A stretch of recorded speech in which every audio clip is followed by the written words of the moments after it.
Hello hi everyone. তো দেখো দুর্গাপূজা তো আইয়ে পড়ছে, কিন্তু এখনও শপিংই হয়েছে না আমার। মানে ভাবা যায়, আমি তো ভাবতে পারতেছি না আমি এখনও শপিংই করছি না, কিন্তু আমার কাছে তো ফোন আছে।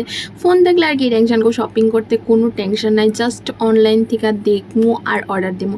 তো আমি ফ্লিপকার্ট দেখতে দেখতে হঠাৎ একটা শাড়ি আমার পছন্দ হয়ে গেছে, তো আমি দিয়ে দিচ্ছি অর্ডার। দেখো আয়া পড়ছে আমার হাতে। অক্ষণের দিনে শপিং করণ কিন্তু কোনো ব্যাপারই না, বাড়িতে বয়ে বয়ে কিন্তু শপিং ইজিলি করণ যায়। তো দেখো আমি অর্ডার দিয়ে দিয়েছিলাম এই শাড়িটা ফ্লিপকার্ট থেকে। তো ফ্লিপকার্ট থেকে অর্ডার দেওয়ার ঠিক 7 দিন পরে কিন্তু আমার হাতে আয়া পড়ছে। পার্সেলটা আমি রিসিভ করে লাইছি।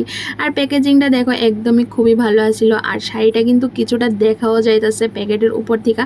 তো চলো তোমরা যখন এটা খুললা দেখাই। আচ্ছা একটু কৌতো তোমরা সাথেও কি এমন হয়, মানে যেদিন থেকে আমি পার্সেল কোনো কিছু অর্ডার করি সেদিন থেকে যতদিন পর্যন্ত না আয়ে ততদিন পর্যন্ত এই যে মাঝখানের দিনটা এটা আমার এত কষ্টের যায়, আর যেমন কাটেই না। মানে এই দিনটি যেমন ফারি হইতেছে না, যেমন 7 দিনের পরে শাড়িটাই। আর এই 7 দিন কিন্তু আমার অনেক 70 দিনের মতন লাগছে।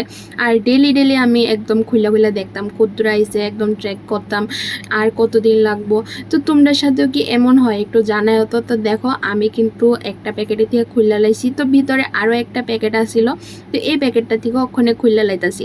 আর কোনো কিছু পার্সেল অর্ডার করানোর পর সব থেকে আমার ভালো লাগে কিন্তু এই আনবক্সিংয়ের ব্যাপারটা। এত খুশি লাগে শাড়ি খুলতে বা কোনো কিছু আনবক্স করতে। পুরোপুরি আনবক্সিং করার পর শাড়িটার কালারটা একটু দেখো, প্যাকেটের উপর দিয়ে কিন্তু একটু ফেড লাগতেছিল কালারটা, কিন্তু খোলনের পর দেখো কি চোখা একটা লাল কালার, আর এত মিষ্টি কালারটা আইছিল পুরাটা শাড়ি। এবার একটু খুললা দেখি কেমন হয়েছে।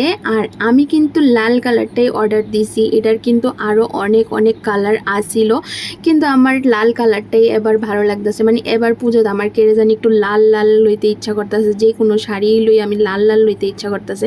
তাহলে কিন্তু আমি লাল কালারটাই অর্ডার দিয়েছি। আর দেখো শাড়িটা কিন্তু একদম সিম্পলের মধ্যে খুবই সুন্দর।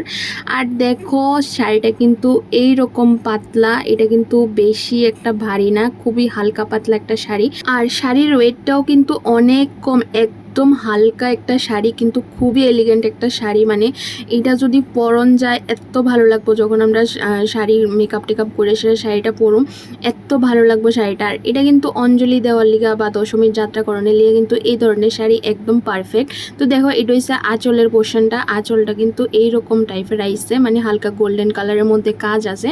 আর বর্ডারটি দেখো, বর্ডারের মধ্যে কিন্তু উপরেও নিচেও একদম ফুল বর্ডার কাজ আছে গোল্ডেন কালারের। এটার সাথে কিন্তু এক্সট্রা কোনো ব্লাউজ পিস এখানে দিছে না, কিন্তু এই কালারটার লগে যে কোনো ব্লাউজই কিন্তু একদম সুন্দর যাইবো। যে কোনো সাদা ব্লাউজ বা সবুজ ব্লাউজ কিন্তু আমরা ইজিলি পরতে পারবো, খুবই ভালো লাগবো। আর শাড়িটার দামটা কিন্তু একদমই কম, তোমরা দেখালাও এত কম দামে কিন্তু এত সুন্দর শাড়ি মার্কেটে পাওয়া যেত না। তো তাড়াতাড়ি অর্ডার দিয়ে লাও, এখনো কিন্তু সময় আছে, এখন অর্ডার দিলে কিন্তু পূজার আগে পাইয়া লাইবা। এই শাড়ির লিঙ্কটা লাগলে কমেন্টে জানায়ও, আমি দিয়ে দিব।